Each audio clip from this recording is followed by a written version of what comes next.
Last class में हम लोग पढ़ रहे थे लेबर के बारे में। ध्यान रखेंगे, गायनिक की क्लास चल रही है। लेबर के बारे में हम लोग पढ़ रहे थे। तो हमने पढ़ा था कोजेज ऑफ लेबर। हमने पढ़ा था कोजेज ऑफ लेबर पहले। सबसे पहले कोजेज ऑफ लेबर। सेकंड पढ़ा था हम लोगों ने stage of labour. Stage of labour.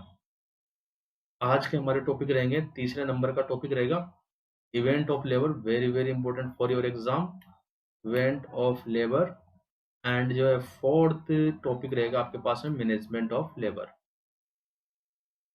Management of labour. तो देखो, इवेंट ऑफ लेबर को और मैनेजमेंट ऑफ लेबर को हम कैसे पढ़ेंगे। सबसे पहली बात ये आती है, इवेंट ऑफ लेबर को भी हम स्टेज बाय स्टेज पढ़ेंगे कि जो लेबर को जो 4 स्टेज में डिवाइड किया गया है, तो हर स्टेज के अंदर कौन कौन से इवेंट्स होते हैं, आखिर कौन कौन से जो है उसके अंदर प्रोसेस होती है, कौन कौन सी घटनाएं घटित होती है, वे सारी चीज हम पढ़ेंगे। आगे बात समझ में। और मैनेजमेंट ऑफ लेबर में पढ़ेंगे हर स्टेज के अंदर जो है एक नर्स या एक डॉक्टर क्या मैनेजमेंट करता है, उसका मेडिकल मैनेजमेंट क्या होता है उस टाइम पे, और नर्सिंग मैनेजमेंट क्या होता है। समझ में आए बात। क्या क्या पढ़ेंगे इवेंट ऑफ लेबर में कि क्या क्या घटनाएं घटित होती है लेबर के अंदर, स्टेज के अंदर, वो तो हम पढ़ेंगे इवेंट ऑफ लेबर के अंदर। मैनेजमेंट ऑफ लेबर में हम लोग पढ़ेंगे कि आखिर कौन सा मैनेजमेंट किया जाता है लेबर में। फर्स्ट स्टेज में कौन सी दवाइयां दी जाती है, कौन सा नर्सिंग मैनेजमेंट होता है। सेकंड स्टेज में कौन सी दवाइयां दी जाती है, कौन सा नर्सिंग मैनेजमेंट होता है। थर्ड स्टेज में कौन सी दवाइयां दी जाती है, कौन सा नर्सिंग मैनेजमेंट होता है। तो ये सारी चीजें हम स्टार्ट करेंगे इस क्लास में। तो सबसे पहले हम बात करते हैं इवेंट ऑफ लेबर की। Event of labour.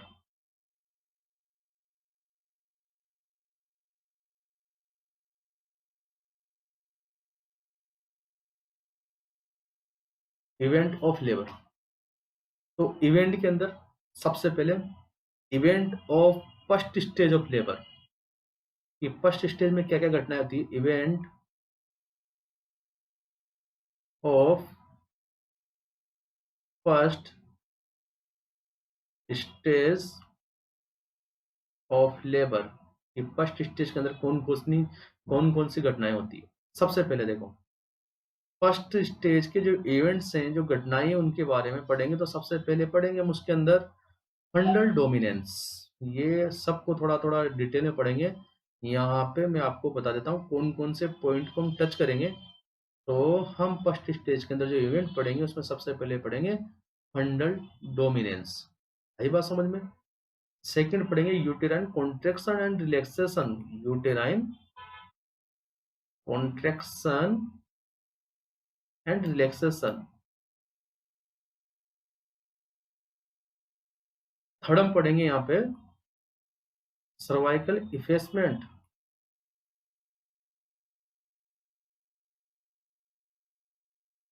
Cervical effacement.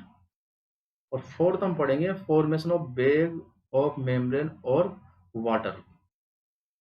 Formation of bag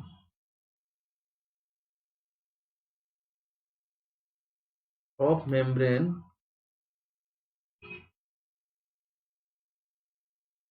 और वाटर। और वाटर। फॉर्मेशन ऑफ बैग, या फिर जिसको बैग, या फिर देखो formation of bag of membrane, या फिर वाटर मेम्ब्रेन भी इसको बोलते हैं हम लोग। Formation of water. समझेंगे, देखो वन बाय वन सबको समझेंगे। अब सबसे पहले बात करते हैं फंडल डोमिनेंस। जो फर्स्ट स्टेज ऑफ लेबर होती है उसके अंदर फंडल डोमिनेंस का मतलब क्या है। आखिर आप लोग कहो सर फंडल डोमिनेंस तो आपने लिखवा दिया, बट इसका मीन्स क्या है। तो सबसे पहला पॉइंट लेते हैं इवेंट में फंडल डोमिनेंस। फंडल डोमिनेंस का मतलब होता है कि फंडल ही वो जगह होती है, डोमिनेंट का मतलब वो जगह होती है जहां से कॉन्ट्रैक्शन स्टार्ट होता है। First contraction. देखो कॉन्ट्रैक्शन स्टार्ट होना ही आपका लेबर स्टार्ट होना है। है बात समझ में। लेबर के अंदर सबसे पहले क्या स्टार्ट होंगे, कॉन्ट्रैक्शन। और कॉन्ट्रैक्शन की वजह से देखो क्या, लेबर पेन होगा। है बात समझ में। तो फंडल डोमिनेंस का मतलब है कि फंडस डोमिनेंस का मतलब जगह, कि फंडल से वो जगह है जहां से फर्स्ट कॉन्ट्रैक्शन स्टार्ट होता है। Uterine contraction, uterine contraction first originate in fundus, originate in fundus. आगे बात समझ में। अब देखो कहां से कैसे स्टार्ट होता है, आपको बता दें कि जो फर्स्ट स्टार्टिंग पॉइंट है, first starting point of contraction, contraction जिसको जो है पेसमेकर ऑफ यूट्रस भी कहा गया है, पेसमेकर ऑफ यूट्रस भी कहा गया, तो वो जगह आपके पास में कौन सी है, उसको बोलते हैं fundus ostia, fundus ostia. Clear, उसको क्या बोलते हैं हम लोग, फंडस ओस्टिया। फंडस ओस्टिया वो जगह है जहां से जो है आपका कॉन्ट्रेक्शन स्टार्ट होता है। अब स्टार्ट तो हो गया, देखो अब मैं आपको बता दूं किस तरीके से। देखो जैसे कि मान के चलिए यूट्रस है, ये आपका यूट्रस है, ये मैंने ब्रीफली यूट्रस को बना दिया है। अब फंडस में स्टार्ट तो हो गया, लेकिन कैसे, ये साइड बाय साइड स्टार्ट होता है, दोनों साइड से, और कॉन्ट्रेक्शन कहा जाता है नीचे की तरफ। हमेशा एक बात ध्यान रखना, पूछ सकता है एग्जाम के अंदर कि कॉन्ट्रेक्शन कैसे स्टार्ट होता है, एक्रॉस स्टार्ट होता है। एक्रॉस का मतलब साइड बाय साइड, साइड से स्टार्ट होता है, कहाँ पे जाता है, डाउनवर्ड की तरफ, नीचे की तरफ।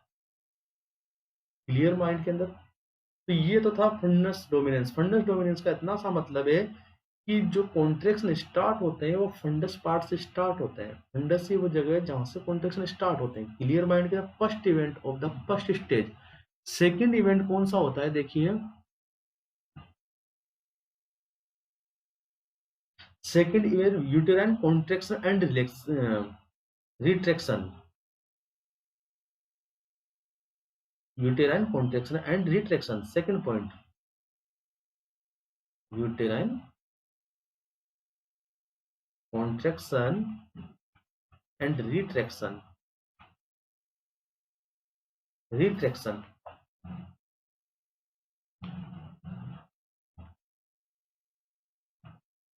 क्लियर। मतलब कॉन्ट्रैक्शन और रिट्रैक्शन में क्या फर्क है, मैं आपको बता दूं कि जो कॉन्ट्रैक्शन होते हैं वो आपके एक्टिवली होते हैं, एक्टिवली उसके अंदर एनर्जी लगती है, एक्टिवली होते हैं, और मोस्टली जो कॉन्ट्रैक्शन दिखाई देते हैं अपर यूटेराइन सेगमेंट में दिखाई देते हैं। जो रिट्रैक्शन होते हैं वो पैसिवली होते हैं, कॉन्ट्रैक्शन की वजह से रिट्रैक्शन होता है। भाई बात समझ में, कॉन्ट्रैक्शन होने की वजह से रिट्रैक्शन होता है। जैसे कि देखो इधर देखेंगे, मेरे हाथ की तरफ देखेंगे, ये जैसे कि मान के चलो ये कॉन्ट्रैक्शन हो गया और ये आपके पास रिट्रैक्शन हो गया, कॉन्ट्रैक्शन रिट्रैक्शन, जिसको आप रिलैक्सेशन भी कहते हैं। आई बात समझ में। रिलैक्सेशन का मतलब तो बिल्कुल रिलैक्स हो गया, न कॉन्ट्रैक्शन है न रिलैक्सेशन है, सॉरी न रिट्रैक्शन है। रिलैक्सेशन का मतलब तो बिल्कुल रिलैक्स हो गया, ना तो उसमें कॉन्ट्रैक्शन है ना ही जो है रिट्रैक्शन है, उस कंडीशन को बोलते थे रिलैक्सेशन। रिट्रैक्शन का मतलब है ये कॉन्ट्रैक्शन हुआ, फिर ये रिट्रैक्शन हुआ, फिर कॉन्ट्रैक्शन हुआ, फिर रिट्रैक्शन हुआ, इसको बोलते हैं हम लोग कॉन्ट्रैक्शन एंड रिट्रैक्शन। तो ये बात ध्यान रखेंगे। देखो जो कॉन्ट्रैक्शन और रिट्रैक्शन शुरुआत में स्टार्ट होता है, कॉन्ट्रैक्शन एंड रिट्रैक्शन, इन दोनों ही बातों के बारे में आपको बता दूं। जो कॉन्ट्रैक्शन होते हैं वो एक्टिव होते हैं, एक्टिवली होते हैं, और रिट्रैक्शन होते हैं पैसिव होते हैं। ये रिट्रैक्शन किसकी वजह से होता है, कॉन्ट्रैक्शन की वजह से। और दोनों ही चीजों को जो कंट्रोल करता है, देखो मैं आपको बता दूं यहाँ पे, दोनों कॉन्ट्रैक्शन और रिट्रैक्शन जो दोनों कंट्रोल होते हैं वो ऑक्सीटोसिन हार्मोन की वजह से होते हैं। ऑक्सीटोसिन हार्मोन जितना ज्यादा निकलेगा उतना ही कॉन्ट्रैक्शन बेटर होंगे, उतने ही कॉन्ट्रैक्शन ज्यादा आएंगे। आई बात समझ। और जितना ज्यादा कॉन्ट्रैक्शन होगा उतना ही आपके पास में क्या होगा, रिट्रैक्शन। कॉन्ट्रैक्शन जो है आपके upper segment of uterine cavity, upper segment of uterus, जहां पर जो है प्लेसेंटा जो है इम्प्लांट रहती है, अपर segment of uterine cavity, upper segment of uterine cavity, जहां पर प्लेसेंटा जो है इम्प्लांट रहती है। जबकि रिट्रैक्शन जो है आपके ज्यादातर लोअर सेगमेंट में दिखाई देते हैं, lower segment of uterine cavity में दिखाई देते हैं। तो आपको ये बात समझ में आ गई कि जो कॉन्ट्रैक्शन और रिट्रैक्शन का मतलब क्या है। और दोनों ही चीजें जो है आपकी किस में हेल्प करती है, क्यों होता है आखिर ऐसा, देखो ये दोनों कॉन्ट्रेक्शन और रिट्रैक्शन इस होने की वजह से आखिर लेबर में क्या, लेबर के लिए क्यों जरूरी है। जैसे ही हाथ की तरफ देखेंगे, जैसे ही कॉन्ट्रेक्शन होगा तो जो यूटेराइन कैविटी है उसका सरफेस एरिया कम होगा। तो ये देखिए, इधर देखिए, मान के चलिए ये प्लेसेंटा है, इधर देखेंगे ये प्लेसेंटा है, और ये जो हाथ है मेरा वाला, ये यूट्रस की दीवार है, दोनों एक दूसरे से क्या है, अटैच है, अटैच है। अब जैसे यूट्रस की दीवार में कॉन्ट्रेक्शन होगा तो क्या होगा, देखो यूट्रस की दीवार क्या अलग होने की कोशिश करेगी, प्लेसेंटा, देखो ये देखो है ना, ये कॉन्ट्रेक्शन अलग होगी ना, और प्लेसेंटा धीरे धीरे क्या होती जाएगी, सेपरेट होती जाएगी। तो इसका मेन रोल क्या है कि help in separation of placenta, help in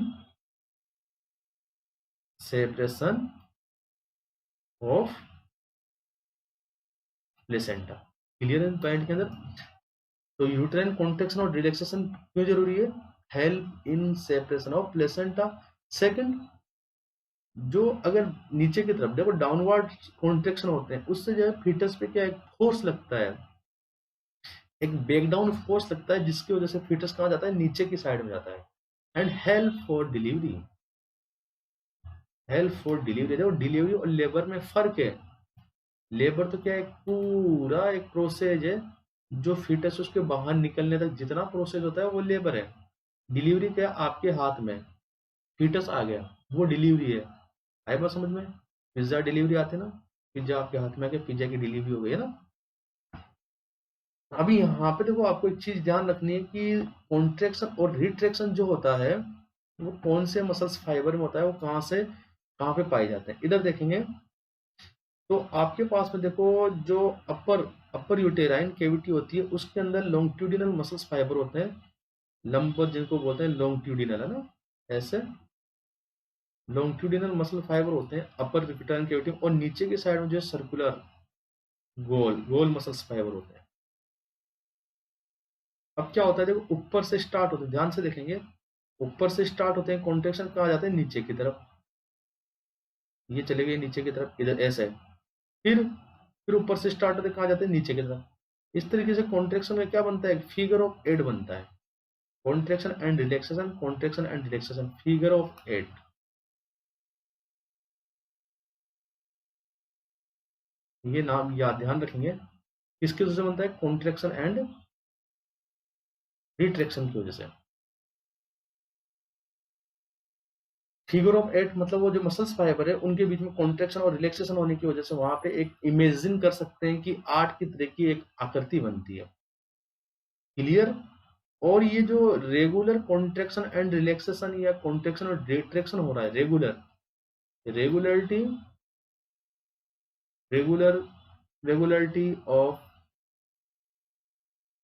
contraction and relaxation, याद रखेंगे बहुत इंपॉर्टेंट बात है, is known as is known as polarity of uterus, polarity of uterus is known as polarity of uterus. Clear mind के अंदर।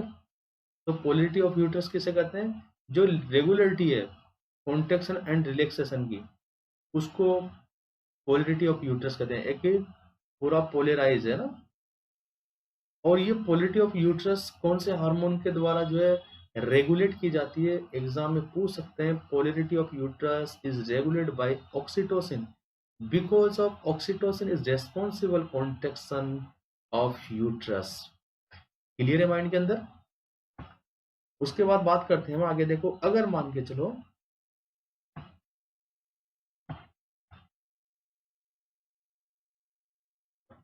अब देखो next event की बात करते हैं हम लोग।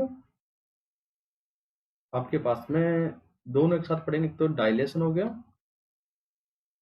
डायलेशन एक हो गया, बहुत इंपॉर्टेंट है ये, एंड इफेसमेंट बहुत इंपॉर्टेंट है, डायलेशन एंड इफेसमेंट। अब देखो डायलेशन आपने पढ़ लिया था, 3 फेज में पढ़ा था आपने डायलेशन, लात, मैं ऐसे याद करता हूं, लात 3 फेज थे डायलेशन के। लात का मतलब लेटेंट, एक्टिव और ट्रांसिशन। ट्रांसिशन आगे बात समझ में।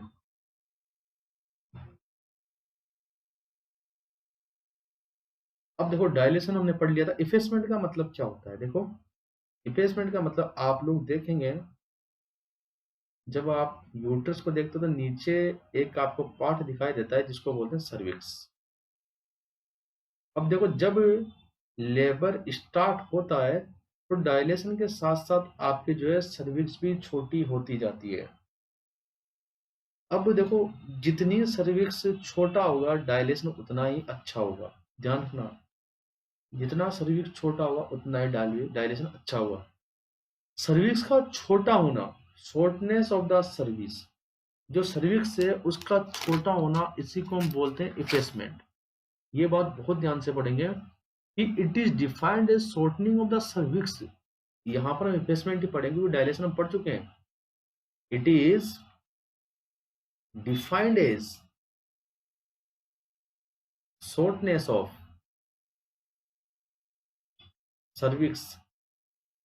सर्विक्स की शॉर्टनेस होना, सर्विक्स छोटा हो जाना।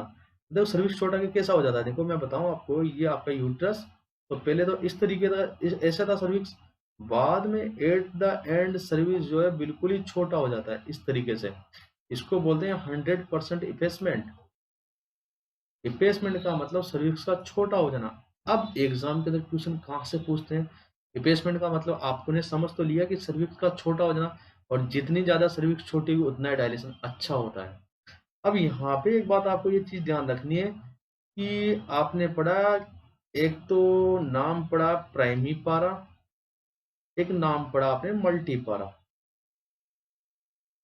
तो प्राइमरी पारा के अंदर हमेशा ध्यान रखना, पहले जो है इफेसमेंट होता है फिर डायलेशन होता है। The cervix will first efface, या फर्स्ट क्या होता है पहले, बहुत इंपॉर्टेंट बात है, प्राइमरी पारा में फर्स्ट जो है इफेसमेंट होता है, ये बहुत ही इंपॉर्टेंट बात है। देन डायलेशन, आया हुआ क्वेश्चन है एग्जाम के अंदर कि पहले क्या होता है, पहले इफेसमेंट फिर डायलेशन, प्राइमरी पारा। जबकि मल्टी पारा में ये एक दूसरे के साइमल्टेनियसली चलते हैं। साइमल्टेनियस का मतलब एक दूसरे के साथ, डायलेशन और इफेसमेंट साथ साथ चलता है। डायलेशन एंड इफेसमेंट, एक तरह तो सर्विस डायलेट हो, एक तरह तो यूट्रस का जो है डायलेटेड हो रहा है, और एक तरफ जो है सर्विक्स छोटी होती जा रही है। जितनी सर्विक्स छोटी होगी डायलेशन उतना ही अच्छा होगा। और सर्विक्स का छोटा हो जाना क्या कहलाता है, इफेसमेंट।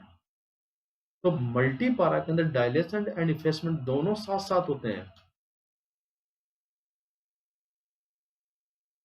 आगे बात समझ में क्लियर है माइंड के अंदर। नेक्स्ट हम बात करते हैं, देखो कि इस तरीके से आप मेजर करोगे कि सर्विस डायलेट हो गई। पहले सर्विस की लंबाई कितनी थी, 2.5 सेंटीमीटर। अगर 2.5 सेंटीमीटर ही है लंबाई तो 0% डायलेशन, और अगर 1.25 सेंटीमीटर रह गए लंबाई तो कितना सॉरी कितना इफेसमेंट हुआ, 50% इफेसमेंट। अगर सर्विस की लंबाई 2.5 सेंटीमीटर है तो इफेसमेंट कितना, 0%। अगर सर्विस की लंबाई 1.25 सेंटीमीटर हो गए तो इफेसमेंट कितना है, 50%। और अगर सर्विस की लंबाई 0 सेंटीमीटर रह गई छोटी होते होते, तो हम कहेंगे जो है इफेसमेंट क्या हो गया, 100% हो गया। इफेसमेंट क्या हो गया, 100%। आई बात समझ में,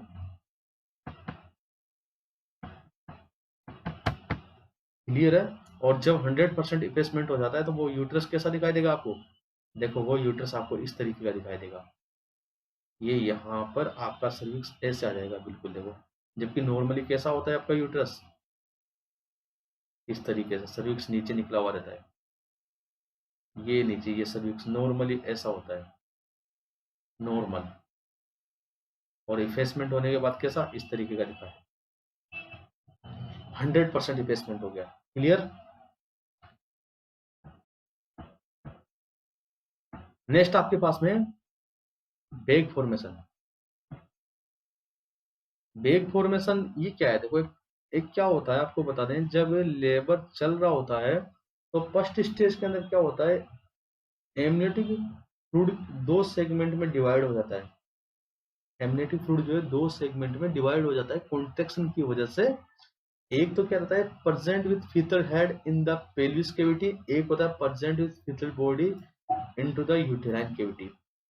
तो नीचे जो हेड है वहां पे ऐसा लगता है जैसे कोई थैला बन गया हो, कोई बैग बन गया हो, जिसके अंदर क्या बना हुआ है, फ्लूइड भरा हुआ है, एमनियोटिक फ्लूइड। देखेंगे, देखो पिक्चर से समझ में आएगा। तो लास्ट जो इवेंट है फर्स्ट स्टेज का, वो है बैग फॉर्मेशन। ये आया हुआ है एग्जाम के अंदर कि बैग फॉर्मेशन कौन से,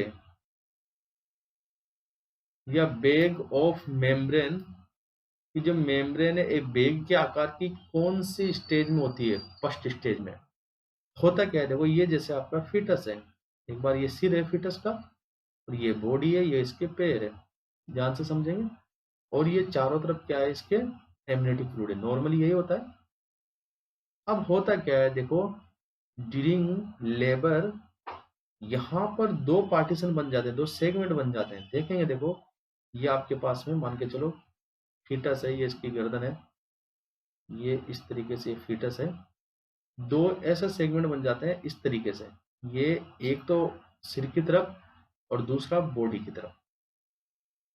ये एमनियोटिक फ्लूइड, एमनियोटिक जो है कैविटी के बाहर की जो लेयर है वो इस तरीके से दो पार्टीशन में डिवाइड हो जाती है। तो जो एमनियोटिक कैविटी होती है वो दो सेगमेंट में डिवाइड हो जाती है। नीचे वाला सेगमेंट ऐसा लगता है जैसे कि कोई बैग बन गया, वो बैग इस तरीके का बैग है ना, तो इसको बैग फॉर्मेशन कहते हैं। क्लियर माइंड के साथ, और ऐसा कुछ नहीं है। एक पार्ट तो कहाँ हेड की तरफ हो जाता है, दो पार्टीशन में, देखो दो पार्टीशन में डिवाइड हो गया जैसे एमनियोटिक कैविटी, एक किधर रह गया हेड की तरफ, दूसरा कहाँ बॉडी की तरफ। तो यहाँ पर एक बैग की तरफ बन गया, इसको बोलते हैं बैग फॉर्मेशन। ये एग्जाम में पूछते हैं bag formation, bag of membrane कौन सी स्टेज में बनती है, बताएंगे फर्स्ट स्टेज में ना। अब देखो ये फर्स्ट स्टेज के इवेंट कंप्लीट हो गए। अब आपके पास में सेकंड स्टेज बहुत इंपॉर्टेंट है। इवेंट ऑफ कौन कौन सी घटनाएं जो है आपके सेकंड स्टेज में होती है, इवेंट ऑफ सेकंड स्टेज। तो आपको पता है कि सेकंड स्टेज किसे कहते हैं, कहां से लेके कहां तक होती है। डायलेशन होने से लेकर फीटस की डिलीवरी तक, या बर्थ स्टेज भी बोलते हैं इसको। डायलेशन होने से बेबी की डिलीवरी, बेबी आपके हाथ में आ गया, डायलेट हो गई 10 सेंटीमीटर, आपकी सर्विक्स का डायलेशन हो गया कितना, 10 सेंटीमीटर। वहां से लेकर 4 फिंगर डायलेशन से लेकर आपके बेबी आपके हाथ में आ गया, उसकी डिलीवरी हो गई, वहां तक की जो स्टेज है उसको सेकंड स्टेज कहते हैं। क्लियर है, क्लियर सेकंड स्टेज के बारे में। इसको बर्थ स्टेज भी हम कहते हैं, बर्थ स्टेज। और जो मैकेनिज्म ऑफ लेबर, जितना भी पूरा मैकेनिज्म आता है लेबर का, वो इसी स्टेज में आता है। क्योंकि इसमें क्या होता है, पूरे कार्डिनल मूवमेंट, जो बेबी के जो सारे मूवमेंट है इसी स्टेज में होते हैं। आगे बात समझ में। फर्स्ट स्टेज में तो कुछ भी नहीं हो रहा था, सर्विक्स डायलेट हो रही थी, इफेसमेंट हो रहा था, आपने देखा कॉन्ट्रैक्शन रिलैक्सेशन भी हो रहे थे, जिसकी वजह से सर्विक्स डायलेटेड हो रही थी, इफेसमेंट हो रहा था। क्लियर माइंड के अंदर बैग का फॉर्मेशन हो गया था। बेबी पे किसी कोई इफेक्ट नहीं पड़ा कि बेबी कहाँ जा रहा है कहाँ नहीं जा रहा। तो एक्चुअल के अंदर जो बेबी का मूवमेंट होता है, बेबी जो नीचे आता है, बेबी जो बाहर निकलता है, पूरा एक बेबी का जो पूरा मूवमेंट होता है वो सेकंड स्टेज में होता है। तो अगर आपसे कहा जाए कि मैकेनिज्म ऑफ लेबर कौन सी स्टेज का पार्ट है, सेकंड स्टेज का पार्ट है। पूरा का पूरा जो लेबर का मैकेनिज्म किस पे डिपेंड करता है, सेकंड स्टेज पे। इसको बर्थ स्टेज भी हम लोग कहते हैं। It include following cardinal movement. Cardinal movement होते हैं कौन कौन से, देखो इसके अंदर इट इंक्लूड, कौन कौन से मूवमेंट इसके अंदर इंक्लूड होते हैं। It include following cardinal movement.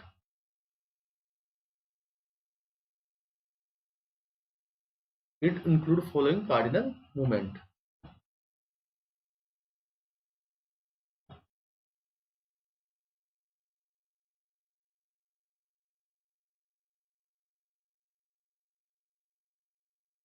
अब कौन कौन से कार्डिनल मूवमेंट इंक्लूड होते हैं इसके अंदर, तो आपके पास में देखो कौन कौन से मूवमेंट इसके अंदर इंक्लूड होते हैं। बहुत इंपॉर्टेंट टॉपिक है ये। इसको याद रखने के लिए आपको शॉर्ट ट्रिक याद रखनी पड़ेगी, LED fishery. LED fishery, LED fishery, fishery, ये आपको याद करना पड़ेगा। शॉर्ट ट्रिक यही है, इससे अच्छा नहीं होगा। एलईडी फिशरी, एलईडी फिशरी, ये लो, ये आपको याद करने के लिए बहुत अच्छा है ना। देखो एल फॉर यहाँ पे labour mechanism, L for labour mechanism, LED fishery, E for engagement. One by one एक एक के बारे में डिटेल से पढ़ेंगे हम लोग। डी फॉर डिसेंट, डिसेंट, पहले एंगेजमेंट होगा फिर बच्चे का डिसेंट होगा। एफ फॉर फ्लेक्शन, फिर बच्चा फ्लेक्स होगा। I for internal rotation of head,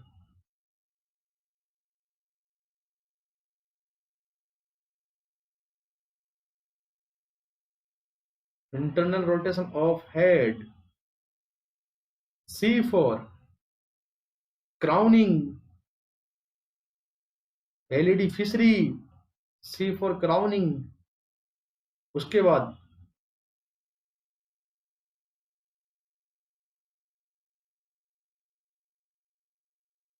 E for,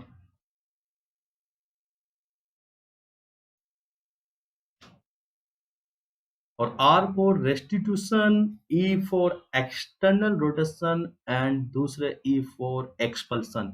LED fishery, L for labour mechanism, E for engagement होगा पहले, डी फॉर डिसेंट होगा, फिर एफ फॉर फ्लेक्शन होगा, आई फॉर इंटरनल रोटेशन और C for crowning, E for extension of the head, R for restitution, फिर E for external rotation और last E for expulsion. तो ये मैकेनिज्म ऑफ लेबर को कैसे याद रखेंगे? LED fishery, LED fishery. अब सबसे पहले बात करते हैं, हम वन बाय वन एक एक को पढ़ते हैं।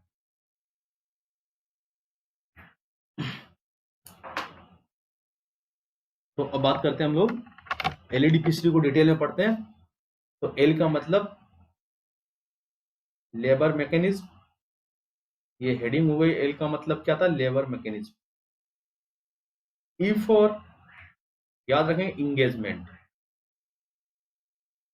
ई फॉर इंगेजमेंट। इंगेजमेंट का मतलब क्या होता है? देखो बहुत ही सिंपल चीज है। इंगेजमेंट का मतलब होता है आपकी पेल्विस के अंदर, ये पेल्विस ब्रिम आपको मैंने बताया था। पुरानी बातें जब तक समझ में नहीं आएगी नया नहीं पढ़ सकते। लेबर में जो गायनिक है वो एक दूसरे से बिल्कुल कनेक्टेड है। तो इंगेजमेंट के अंदर क्या होता है कि आपकी जो इस्चियल स्पाइन है, पेल्विक के जो इस्चियल स्पाइन है, देखो ध्यान से समझेंगे, इस्चियल स्पाइन में जो आके हेड फिट हो जाता है, हेड इसमें आके फिट हो जाता है, इसी कंडीशन को हम जो है इंगेजमेंट कहते हैं। तो किस तरीके से आप इसको एक्सप्लेन करेंगे? देखो, fixation of the fetal head into pelvic ischial spine, explain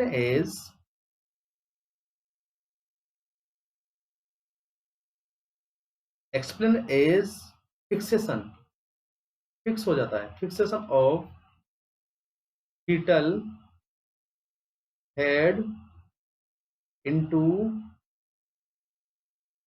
pelvic ischial spine, इसी को हम बोलते हैं इंगेजमेंट। इस्चियल स्पाइन में हेड का फिट हो जाना, आई बात समझ में? उसको बोलते हैं हम लोग इंगेजमेंट। उसके बाद एलईडी फिशरी, ये हो गया। डी का मतलब डिसेंट, डिसेंट का मतलब नीचे जाना। देखो यहां पर, यहां तक पहुंच गया था बच्चा, इस्चियल स्पाइन तक पहुंच गया था ना, अभी नीचे की तरफ जाएगा, मूवमेंट करेगा नीचे की तरफ। तो आपके फीटस का नीचे की तरफ मूवमेंट होना, उसी को बोलते हैं descent, downward movement of foetus.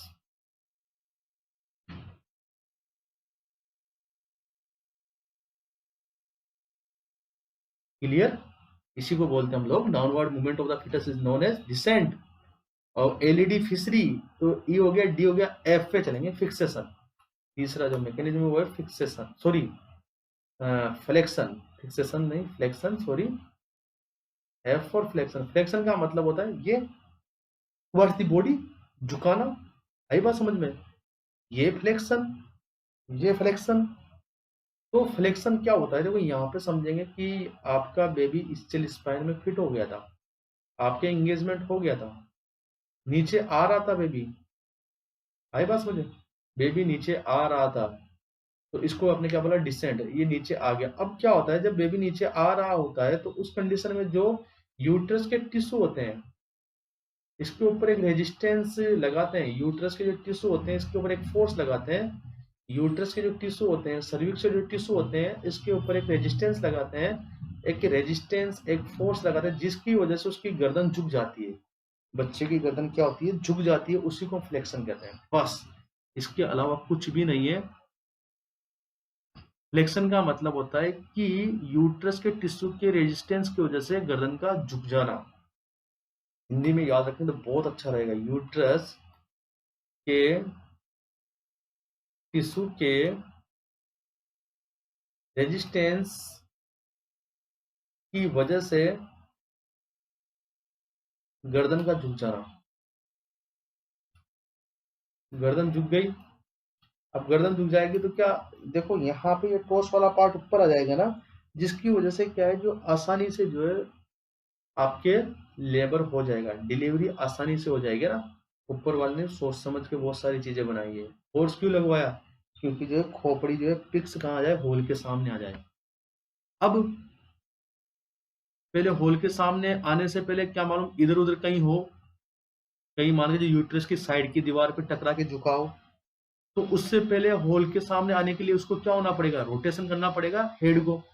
तो LED हो गया था, फिशरी का F हो गया था I। अब I पे चलेंगे, I for internal rotation of head, मैंने बहुत अच्छे से बता दिया ये आपको, internal rotation of head, internal rotation of head. जैसे कि ये पेल्विक था, सुनेंगे मेरी बात को। अब पेल्विक में यहाँ पर आना चाहिए हेड को, एक तरीके से यहाँ से निकलेगा ना हेड, लेकिन हेड कहाँ है, यहाँ पर है, मान के चलो हेड अभी यहाँ पर है, बच्चा इस तरीके से है, सुनना मेरी बात। तो हेड को जो है रोटेट होके कहाँ आना पड़ेगा, यहाँ पे आना पड़ेगा, तभी तो बाहर निकल पाएगा। तो हेड का जो रोटेशन होना उसी को हम बोलते हैं internal rotation of the head. और ये किस तरीके से होता है, मैंने आपको पहली क्लास में बता चुका हूँ जब पोजीशन पढ़ाया था। ब्रीम को 8 पार्ट में डिवाइड किया गया है, आई बात समझ में, 8 पार्ट में डिवाइड किया गया। अब जहां पर आपका देखो पोजीशन का मतलब क्या था, आप लोगों ने देखा था, पोजीशन का मतलब जो है आपके डिनोमिनेटर है वो कौन सी स्थिति में जो है या कौन से पॉइंट पे प्रेजेंट है भ्रीम के अंदर, उसको हम बोलते हैं पोजीशन। अब उस पोजीशन के अकॉर्डिंग क्या होता है, internal rotation of the head होता है, क्योंकि हेड को कहाँ आना है, ऑक्सीपिटो एंटीरियर कंडीशन में, और बॉडी का कहाँ होनी चाहिए, LOA left occipito anterior position पे। तो मान के चलो कोई फिटस यहाँ पर है, LOA पोजीशन पे है, तो उसका हेड कितना रोटेट करेगा, आप लोगों को मैंने बहुत अच्छे से बताया था, क्लास को रिपीट करेंगे। LOA कंडीशन में है तो हेड कितना रोटेट करेगा, हेड यहाँ से यहाँ पे पहुंचेगा 45 डिग्री, 45 डिग्री का मतलब 1/8। मैंने समझा दिया है लास्ट क्लास में, इसलिए मैं इसको ज्यादा डिटेल से नहीं ले रहा, दोबारा देखेंगे क्लास को। बॉडी बॉडी को रोटेट होने की जरूरत नहीं है, बॉडी यहीं पे रहेगी LOA पोजीशन पे, हेड को आना है OA कंडीशन पे, है ना, OA पॉइंट पे हेड को आना है, हेड यहाँ से निकलेगा, बॉडी अपने आप निकल जाएगी।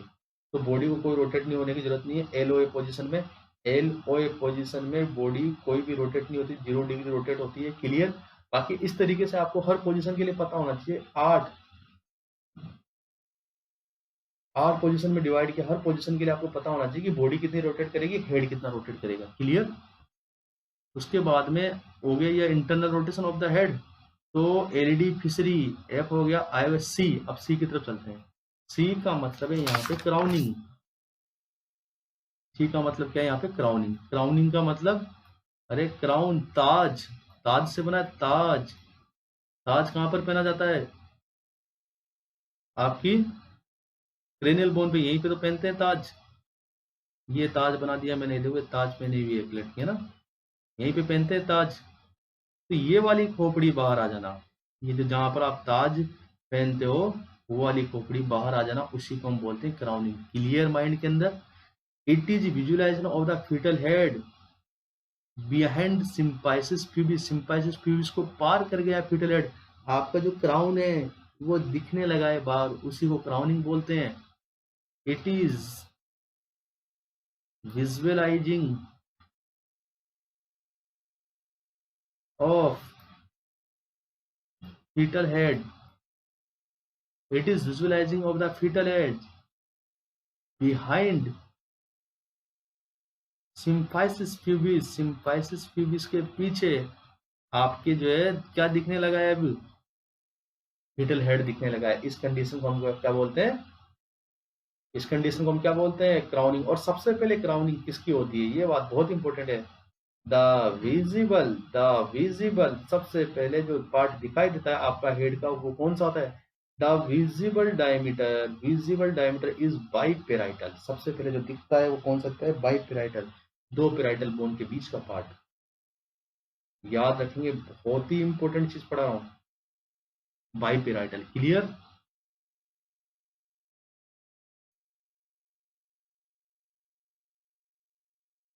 क्राउनिंग हो गया, एलईडी फिशरी सी हो गया। अब ई पे छठा पॉइंट, ई मतलब आपकी ये दिख गया ना बच्चे का, यदि अब बच्चा जो गर्दन झुकाए हुआ था, बच्चे का फ्लेक्शन हो गया था, इंटरनल रोटेशन पे क्या हो गया था, फ्लेक्शन हो गया था। अब यहां तक दिखने के बाद अब पूरा बच्चा बाहर आने की कोशिश करेगा, पूरा सिर बाहर निकालने की कोशिश करेगा। तो बाहर कैसे निकलेगा, फिर वो एक्सटेंशन करेगा। क्या करेगा, एक्सटेंशन है ना, जब सिर को ऊपर करेगा तभी तो बाहर निकल पाएगा। तो अब जो है इस ई का मतलब क्या है आपके पास में, एक्सटेंशन ऑफ हेड। और इस एक्सटेंशन की वजह से, एक्सटेंशन ऑफ हेड, और इस एक्सटेंशन की वजह से किसकी डिलीवरी हो जाती है, हेड की डिलीवरी बाहर हो जाती है ना। एग्जाम के अंदर पूछेंगे कि हेड की डिलीवरी किसकी वजह से होती है, एक्सटेंशन की वजह से।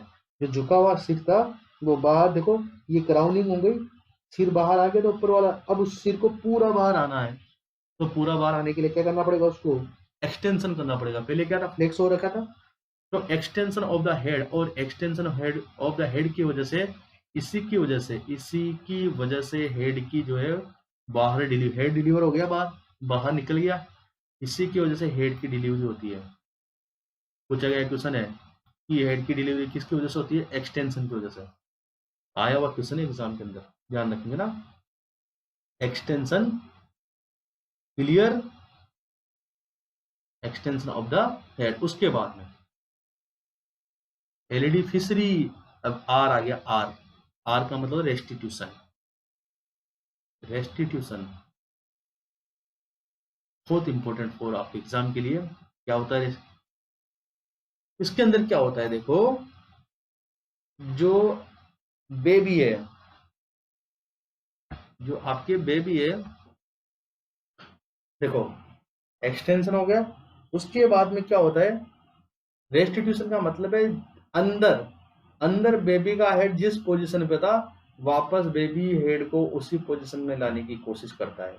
आगे बात समझ में, मतलब गर्दन जो उसकी झुकी हुई थी, ऐसे गर्दन टेढ़ी थी, उस गर्दन को वापस क्या करता है, सीधी करने की कोशिश करता है वो। इसी को क्या बोलते हैं, रेस्टिट्यूशन। आगे बात समझे, it is neck untwisting, it is neck untwisting. आ रही है बात समझ में सबको।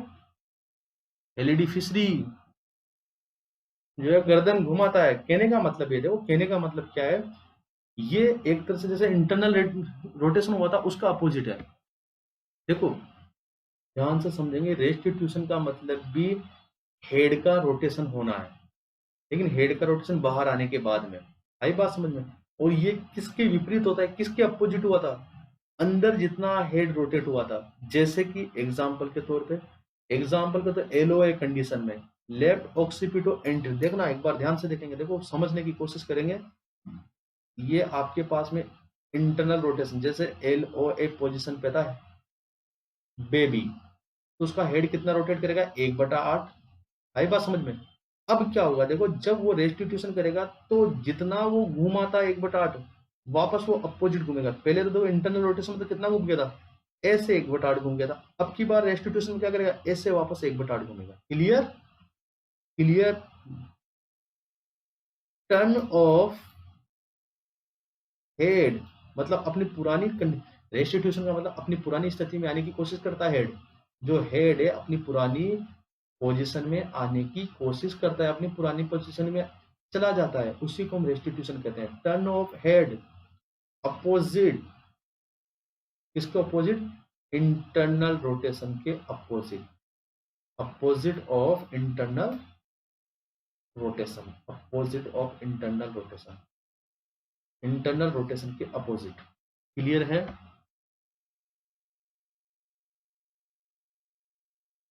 उसके बाद देखते हैं हम लोग, तो एलईडी फिशरी आर भी हो गया। अब फिशरी का क्या बचा आपके पास में? एलईडी फिशरी का डबल ई बचा है ना। एक ई का मतलब है एक्सटर्नल रोटेशन, एक ई का मतलब है एक्सपल्सन। तो एक्सटर्नल रोटेशन की बात करता हूं मैं, एक्सटर्नल रोटेशन, और एक का मतलब है एक्सपल्सन। देखो एक्सटर्नल रोटेशन, अब क्या होगा देखो इसके अंदर, एक्सटर्नल रोटेशन के अंदर दो बातें एक साथ होती है। जो आपके एक्सटर्नल रोटेशन होता है उसके अंदर हेड का रोटेशन होता है, रेस्टिट्यूशन के अंदर वो अपनी पुरानी कोशिश जो है पोजीशन में जाने की कोशिश करेगा, तो क्या होगा? हेड का रोटेशन होगा। हेड के साथ में अभी बॉडी क्या है? अंदर है, हेड डिलीवर हुआ है, बॉडी क्या है? अंदर है। जैसे एक्सटर्नल रोटेशन होता है किसका? हेड का, वो रेस्टिट्यूशन पे पहुंच गया, रेस्टिट्यूशन वाले पॉइंट पे पहुंच गया, अब बाहर घूमता है, पॉइंट पे पहुंचने के बाद और घूमता है बेबी, और बेबी का हेड जो है और घूमता है, उस पॉइंट तक तो पहुंच गया, पुराने पॉइंट तक तो पहुंच गया, रेस्टिट्यूशन तो हो गया उसका, और घूमता है, तो उसको बोलते हैं एक्सटर्नल रोटेशन होता है। अब उस external rotation of the head की वजह से जो है अंदर बॉडी भी घूमती है, जिसको बोलते हैं इंटरनल, बॉडी भी क्या है? अंदर है ना, तो क्या नाम लेंगे? Internal rotation off shoulder. ये दोनों एक दूसरे के साथ में होती है ना। तो इस पॉइंट को हम दोनों को देखो, हमने तो क्या शॉर्ट ट्रिक में एलईडी फिशरी पढ़ा है, तो इस ई का मतलब external rotation of the head ही पढ़ेंगे ना। वैसे इस पॉइंट को आप internal rotation of the shoulder भी बोल सकते हो। अंदर तो शोल्डर का मूवमेंट हो रहा है, रोटेशन हो रहा है, बाहर किसका मूवमेंट होगा? हेड का। हेड मूवमेंट हो गया, अब बच्चा एकदम सीधा हो गया, हेड का मूवमेंट हो गया, बच्चा एकदम क्या हो गया? सीधा। अब देखो अब क्या होगा? एक्सपल्सन। एक्सपल्सन में क्या होगा? देखो एक्सपल्सन के अंदर होगा सबसे पहले आपके delivery of the shoulder, shoulder की delivery, delivery of shoulder, head बार आ गया, अब शोल्डर बार आएगा, फिर ट्रंक की डिलीवरी होगी, और अब जो ये पूरा बच्चा ही कहाँ गया? बाहर आ गया। ट्रंक की डिलीवरी के पूरा बच्चा कहाँ गया? बाहर आ गया। अब क्या करेंगे? स्टेराइल ट्रे लाएंगे, स्टेराइल ट्रे के अंदर बच्चे को रखेंगे।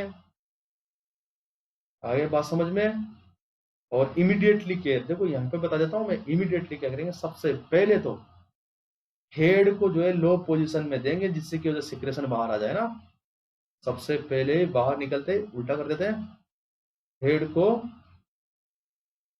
लो पोजीशन में रखें सबसे पहले, उसके बाद में कहीं और रख दिया, जिससे कि क्या हो? जो सिक्रेशन है वो बाहर निकल जाए, उसके सांस में ना जाए, सिक्रेशन ड्रेन हो जाए क्लियर माइंड के अंदर। फिर क्या करेंगे? दूसरे नंबर पे उसको सक्शनिंग करेंगे, है ना।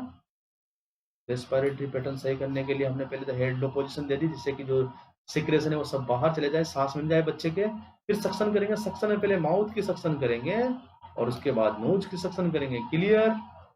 और फिर आप जो है उसका एफगार स्कोर लोगे। देखो बच्चा पैदा हो गया ना, मिठाई बांटनी है अब लेंगे एफगार स्कोर, एफगार स्कोर लेंगे ना। कब कब लेंगे? पहले तो शुरुआत के 1 मिनट में, और फिर 5 मिनट के बाद, है ना। शुरुआत के 1 मिनट में, फिर 5 मिनट के बाद, after 5 minute, and 1 minute and 5 minute after birth. इतना सा याद रखेंगे, क्लियर। उसके बाद में जो है कर लिया, उसके बाद में 2 से 3 मिनट के बाद में, 2 से 3 मिनट के बाद में अम्बिलिकल कोड को काटेंगे। कटिंग ऑफ अम्बिलिकल कोड, कितना टाइम लेंगे अम्बिलिकल कोड को काटने में? 2 से 3 मिनट, क्योंकि हाथों हाथ नहीं काटेंगे, क्योंकि कुछ ब्लड जो है आपके अम्बिलिकल कोड में रहता है, वो कहाँ चला जाए? वो चला जाए फीटस के अंदर। देखो 80 से 100 ml जो ब्लड है वो आपके अम्बिलिकल कोड में रहता है, वो अम्बिलिकल कोड का ब्लड फीटस तक पहुंच जाए, है ना। कैन ट्रांसमिट टू फीटस नहीं कहेंगे, अब उसको बेबी कहेंगे, बाहर आ गया वो, अब तो बेबी है वो, बच्चे को पहुंच जाए और बच्चे को किससे बचाया जा सके, एनीमिया से ना, ब्लड पहुंच जाए। क्यों करते हैं ये 2 से 3 मिनट बाद क्यों करते हैं, क्योंकि 80 से 100 ml ब्लड जो है प्लेसेंटा सॉरी अम्बिलिकल कॉर्ड में रहता है, और वो अम्बिलिकल कॉर्ड का ब्लड जो है बेबी को चला जाए, उसके बाद काट देंगे। 2 से 3 मिनट कोई फर्क नहीं पड़ता, उसके बाद काट देंगे, ब्लड उसके पास पहुंच जाए। और पहुंचाना क्यों जरूरी है, क्योंकि उससे बच्चे को एनीमिया से बचाया जा सकता है। टू प्रिवेंट एनीमिया से बचाने के लिए जो है ना, और 5 सेंटीमीटर दूर से काटेंगे। ध्यान रखना, अम्बिलिकल को कहाँ से, 5 सेंटीमीटर दूर। अब 5 सेंटीमीटर कहाँ से नापोगे ये बताओ, क्या प्लेसेंटा से नापोगे या नहीं, बेबी के अम्बिलिकस से नापेंगे, यहाँ से लेके बेबी के अम्बिलिकस से ना, 5 centimetre away from umbilicus region. ये बातें याद रखेंगे, अम्बिलिकस रीजन से 5 सेंटीमीटर अवे। और अगर प्री मेच्योर है तो कितने सेंटीमीटर से काटोगे, ये भी याद रखेंगे, 8 से 10 सेंटीमीटर इन प्री मेच्योर। प्री मेच्योर किसे कहेंगे, तो प्री मेच्योर है तो 8 से 10 सेंटीमीटर कहाँ से काटेंगे, 8 से 10 सेंटीमीटर के से काटेंगे, ध्यान रखना ना। प्री मेच्योर में away from 8 to 10 centimetre away from umbilicus, away from umbilicus. आई बात समझ, काट दी अम्बिलिकल कोड, काट दिया आप लोगों ने ना। अब क्या करेंगे हम लोग, अम्बिलिकल कोड काटने के बाद में आइडेंटिफिकेशन बैंड बांधेंगे ना। पहले उसको हम जो है बेबी को जो है ड्राई कर लेंगे, और एंड रेप, रेप क्यों करते हैं, हाइपोग्लाइसीमिया से बचाने के लिए। ड्राई कर लिया, रेप कर, फिर आइडेंटिफिकेशन बैंड बांधेंगे ना, आइडेंटिफिकेशन बैंड, ये बहुत जरूरी है। आइडेंटिफिकेशन बैंड उसके बांध देंगे। उसके बाद विद इन 1 आवर, देखो बच्चा पैदा हो गया क्या क्या करेंगे, यहीं पे बता रहा हूँ, फिर वहां पीडियाट्रिक में बताऊंगा। विद इन 1 आवर आप जो है 0.5 to 1 mg IM विटामिन के लगाओगे, विटामिन के। क्यों, टू प्रिवेंट हेमरेजिक डिसऑर्डर,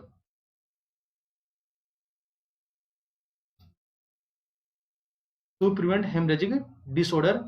और कहाँ पे लगेगा देखो, आप लोगों को पता है 6 महीने से छोटे बच्चों को जो है IM इंजेक्शन कहाँ पे लगाते हैं हम लोग, वेस्टस लेटरलिस मसल्स पे। ये चीज है ना, वेस्टस लेटरलिस मसल्स पे लगाएंगे ना, वेस्टस लेटरलिस मसल्स पे, थाई पे लगेगा।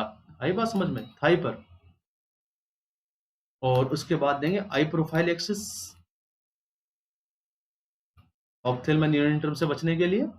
आई बात समझ में, आई प्रोफाइल एक्सिस ऑप्थेल्मिया न्यूरेंट्रम से बचने के लिए। ये चीज मैंने यहाँ पे भी बता दी है।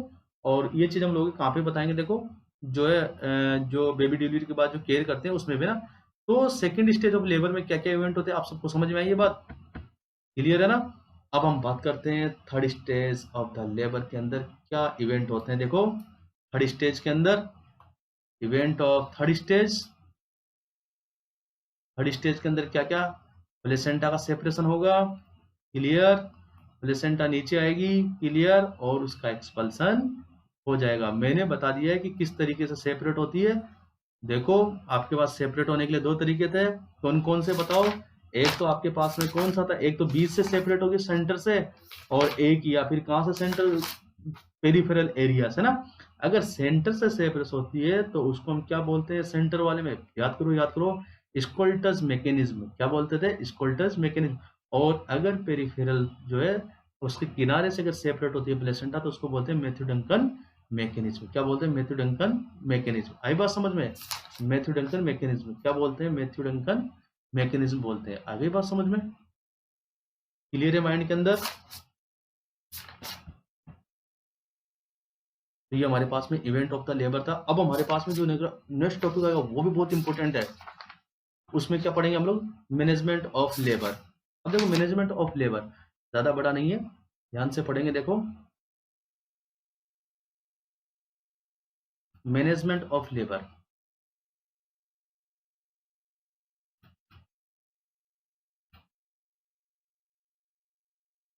Management of labour.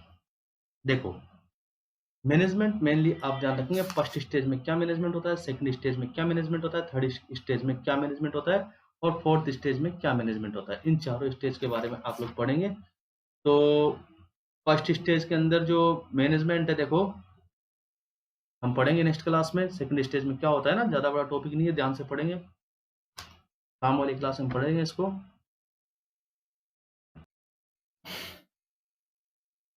Last class में हम लोग पढ़ रहे थे लेबर के बारे में, ध्यान रखेंगे, गायनिक की क्लास चल रही है। लेबर के बारे में हम लोग पढ़ रहे थे, तो हमने पढ़ा था कोजेज ऑफ लेबर। हमने पढ़ा था कोजेज ऑफ लेबर पहले, सबसे पहले कोजेज ऑफ लेबर। सेकंड पढ़ा था हम लोगों ने stage of labour, stage of labour. आज के हमारे टॉपिक रहेंगे, तीसरे नंबर का टॉपिक रहेगा event of labour, very very important for your exam, event of labour. And जो है फोर्थ टॉपिक रहेगा आपके पास में management of labour, management of labour. तो देखो इवेंट ऑफ लेबर को और मैनेजमेंट ऑफ लेबर को हम कैसे पढ़ेंगे, सबसे पहली बात ये आती है, इवेंट ऑफ लेबर को भी हम स्टेज बाय स्टेज पढ़ेंगे कि जो लेबर को जो 4 स्टेज में डिवाइड किया गया है, तो हर स्टेज के अंदर कौन कौन से इवेंट्स होते हैं, आखिर कौन कौन से जो है उसके अंदर प्रोसेस होती है, कौन कौन सी घटनाएं घटित होती है, वे सारी चीज हम पढ़ेंगे। आगे बात समझ में। और मैनेजमेंट ऑफ लेबर में पढ़ेंगे हर स्टेज के अंदर जो है एक नर्स या एक डॉक्टर क्या मैनेजमेंट करता है, उसका मेडिकल मैनेजमेंट क्या होता है उस टाइम पे, और नर्सिंग मैनेजमेंट क्या होता है। समझ में आए बात, क्या क्या पढ़ेंगे इवेंट ऑफ लेबर में कि क्या क्या घटनाएं घटित होती है लेबर के अंदर, स्टेज के अंदर, वो तो हम पढ़ेंगे इवेंट ऑफ लेबर के अंदर। मैनेजमेंट ऑफ लेबर में हम लोग पढ़ेंगे कि आखिर कौन सा मैनेजमेंट किया जाता है लेबर में, फर्स्ट स्टेज में कौन सी दवाइयां दी जाती है, कौन सा नर्सिंग मैनेजमेंट होता है, सेकंड स्टेज में कौन सी दवाइयां दी जाती है, कौन सा नर्सिंग मैनेजमेंट होता है, थर्ड स्टेज में कौन सी दवाइयां दी जाती है, कौन सा नर्सिंग मैनेजमेंट होता है। तो ये सारी चीजें हम स्टार्ट करेंगे इस क्लास में। तो सबसे पहले हम बात करते हैं इवेंट ऑफ लेबर की, event of labour.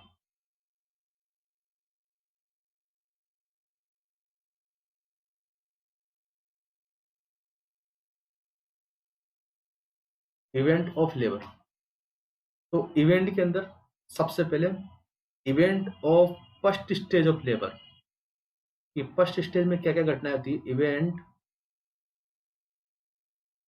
Of first stage of labour, कि फर्स्ट स्टेज के अंदर कौन कौन सी घटनाएं होती है। सबसे पहले देखो फर्स्ट स्टेज के जो इवेंट्स हैं, जो घटनाएं हैं, उनके बारे में पढ़ेंगे। तो सबसे पहले पढ़ेंगे हम उसके अंदर फंडल डोमिनेंस, ये सबको थोड़ा थोड़ा डिटेल में पढ़ेंगे। यहाँ पे मैं आपको बता देता हूँ कौन कौन से पॉइंट को हम टच करेंगे। तो हम फर्स्ट स्टेज के अंदर जो इवेंट पढ़ेंगे उसमें सबसे पहले पढ़ेंगे फंडल डोमिनेंस, आई बात समझ में। सेकंड पढ़ेंगे uterine contraction and relaxation, uterine contraction and relaxation. Third हम पढ़ेंगे यहाँ पे सर्वाइकल इफेसमेंट,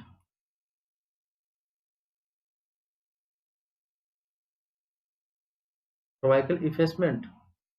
और फोर्थ हम पढ़ेंगे formation of bag of membrane और वाटर, फॉर्मेशन ऑफ बैग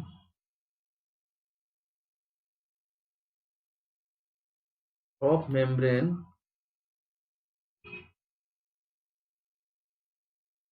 और वाटर, और वाटर।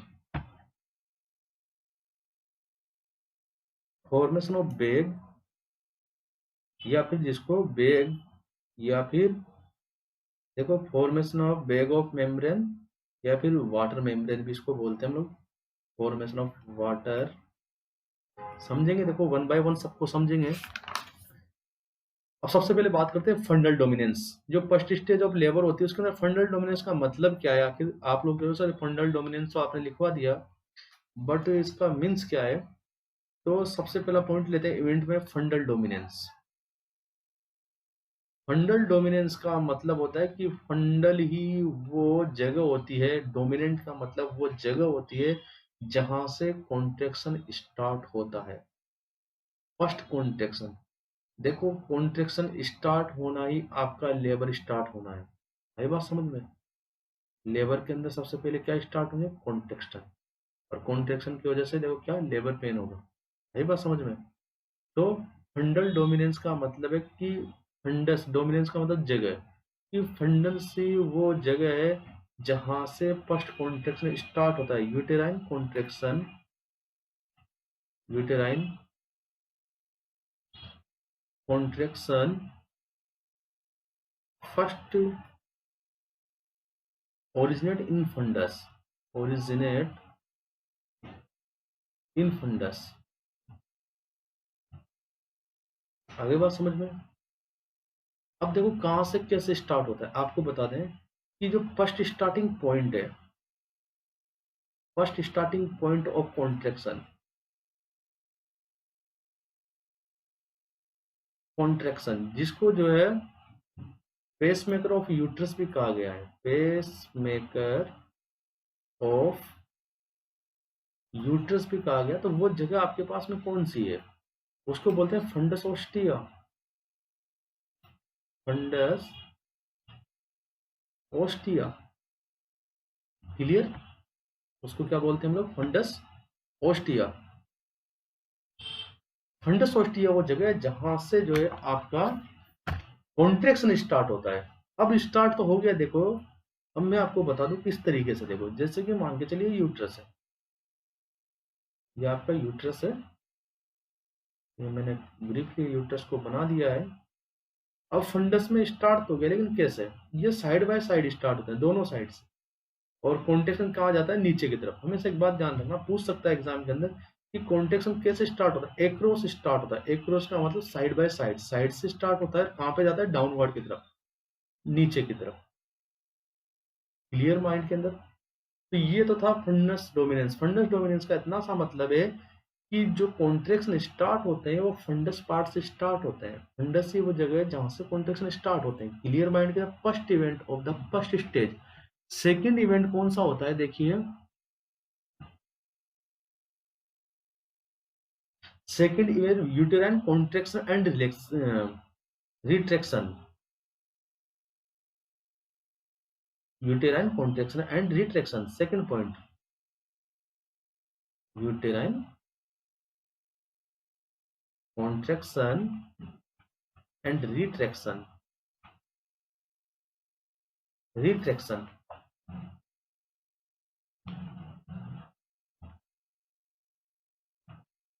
क्लियर। मतलब कॉन्ट्रैक्शन और रिट्रैक्शन में क्या फर्क है, मैं आपको बता दूं कि जो कॉन्ट्रैक्शन होते हैं वो आपके एक्टिवली होते हैं, एक्टिवली उसके अंदर एनर्जी लगती है, एक्टिवली होते हैं, और मोस्टली जो कॉन्ट्रैक्शन दिखाई देते हैं अपर यूटेराइन सेगमेंट में दिखाई देते हैं। जो रिट्रैक्शन होते हैं वो पैसिवली होते हैं, कॉन्ट्रैक्शन की वजह से रिट्रैक्शन होता है। भाई बात समझ में, कॉन्ट्रैक्शन होने की वजह से रिट्रैक्शन होता है। जैसे कि देखो इधर देखेंगे, मेरे हाथ की तरफ देखेंगे, ये जैसे कि मान के चलो ये कॉन्ट्रैक्शन हो गया और ये आपके पास रिट्रैक्शन हो गया। कॉन्ट्रैक्शन रिट्रैक्शन जिसको आप रिलैक्सेशन भी कहते हैं। आई बात समझ में। रिलैक्सेशन का मतलब तो बिल्कुल रिलैक्स हो गया, न कॉन्ट्रैक्शन है न रिलैक्सेशन है, सॉरी न रिट्रैक्शन है। रिलैक्सेशन का मतलब तो बिल्कुल रिलैक्स हो गया, ना तो उसमें कॉन्ट्रैक्शन है ना ही जो है रिट्रैक्शन है। उस कंडीशन को बोलते थे रिलैक्सेशन। रिट्रैक्शन का मतलब है ये कॉन्ट्रैक्शन हुआ, फिर ये रिट्रैक्शन हुआ, फिर कॉन्ट्रैक्शन हुआ, फिर रिट्रैक्शन हुआ। इसको बोलते हैं हम लोग कॉन्ट्रैक्शन एंड रिट्रैक्शन। तो ये बात ध्यान रखेंगे, देखो जो कॉन्ट्रैक्शन और रिट्रैक्शन शुरुआत में स्टार्ट होता है, कॉन्ट्रैक्शन एंड रिट्रैक्शन इन दोनों ही